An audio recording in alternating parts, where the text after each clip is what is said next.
जनाब स्पीकर साहब,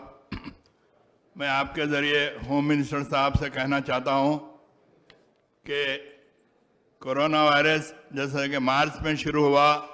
उस वक्त से आज तक ट्रैफिक के जो चालानात किए गए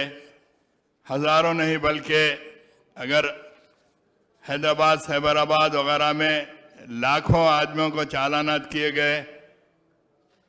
मजलिस इत्तेहादुल मुस्लिमीन की नुमाइंदगी के ऊपर हज़ारों लोगों के गाड़ियां छुड़वाए, लेकिन आज तक भी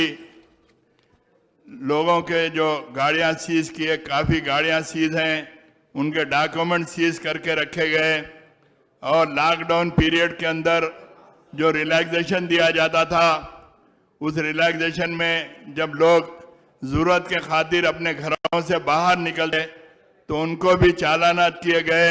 और खुसूस कर लोकेलिटीज़ के अंदर जहां पर लोग ज़रूरत के लिए गाड़ियों पर बैठकर निकले, मैं तो ये कहूँगा कि होम मिनिस्टर साहब से जो शहर में हेलमेट के नाम पर जो चालान किए जा रहे हैं, शहर में अगर पुराने शहर से निकलकर अगर हैबिट्स तक भी जाते हैं तो 20 किलोमीटर की स्पीड भी नहीं रहती, लेकिन हेलमेट के जो शख्स हेलमेट नहीं पहनता उनको चालान किया जाता है। कम से कम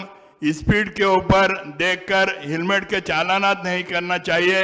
और जो गाड़ियां सीज हैं और जिनके डॉक्यूमेंट्स आज भी पुलिस स्टेशनों में रखे हुए हैं, तो मैं आपके जरिए होम मिनिस्टर साहब से गुजारिश करता हूं कि उन तमाम गाड़ियों को और उनके डॉक्यूमेंट्स को रिलीज करवाएं। और हज़ारों की तादाद में चालानात किए गए तो हुकूमत की जानिब से वो चालानात को भी ख़त्म अगर कर दिया जाएगा तो बहुत ही बेहतर रहेगा।